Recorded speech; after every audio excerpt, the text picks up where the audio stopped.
So what advice do I have for college graduates interested in getting involved in the spheres you've tapped into?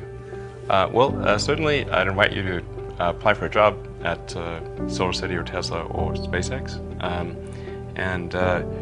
If not, then if that doesn't work for whatever reason, then I guess apply to jobs at other companies in that arena or try starting a company. When my brother and I were starting our first company, instead of getting an apartment, we just rented a small office and we slept on the couch. And we showered at the YMCA, and we're so hot up we had just one computer. So the website was up during the day, and I was coding at night, 7 days a week, all the time. Work hard, every waking hour. That's the thing I would say particularly if you're starting a company. If you do simple math, you say okay, if somebody else is working 50 hours and you're working 100, you'll get twice as much done in the course of a year as the other company. What is the one thing that has surprised you about your life? I'm surprised by the whole thing, honestly. I just I knew I wanted to be involved in technology, in fact, the only reason I started a company back in '95, an internet company, was because I couldn't get it. There were only a few internet companies, and I couldn't get a job at any of them. So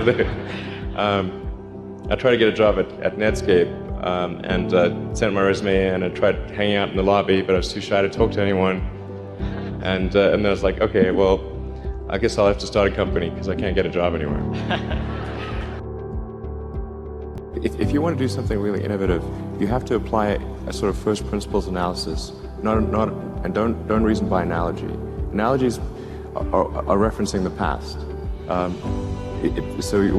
First principles means you look at the most fundamental truths in a particular arena, and the things that really are almost indisputably correct, and you reason up from there to a conclusion.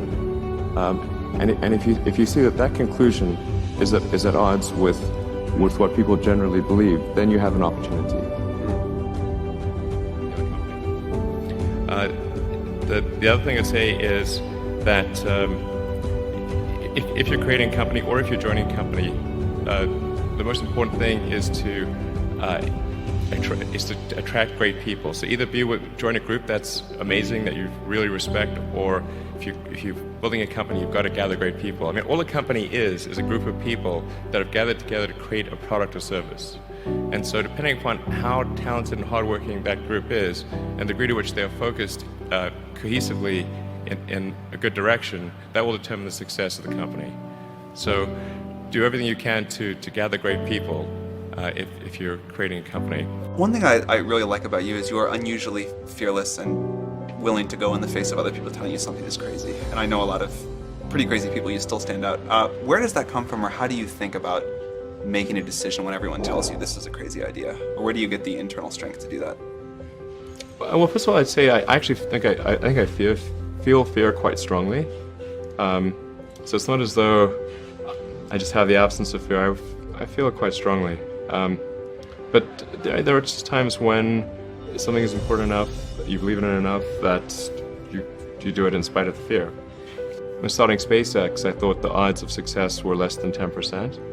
And I just accepted that actually probably I would just lose everything. But that maybe would make some progress if we could just move the ball forward. Even if we died, maybe some other company could pick up the baton and keep moving it forward, so that would still do some good. Same with Tesla. I thought the odds of a car company succeeding were extremely low. I was at sort of a slight existential crisis because I was trying to figure out what does it all mean? Like, what's the purpose of things?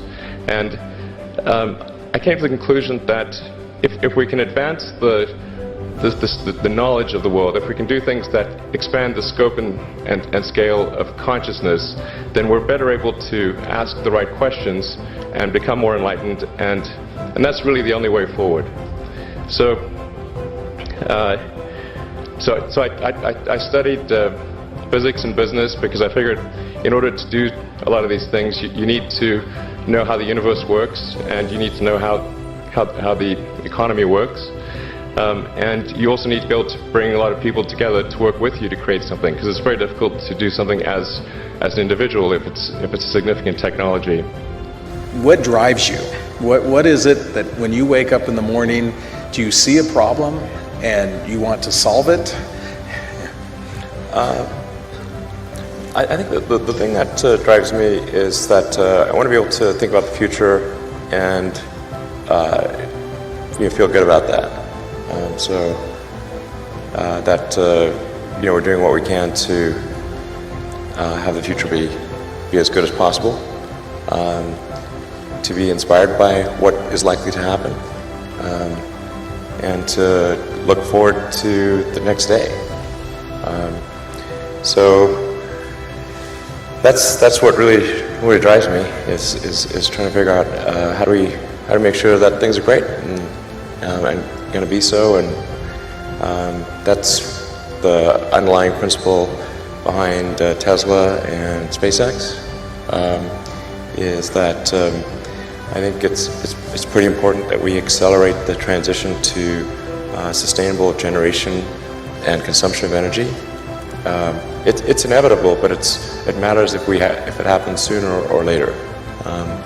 And then SpaceX is about helping make life multiplanetary and doing what we can to continue the dream of Apollo and ultimately make a contribution to life becoming multiplanetary.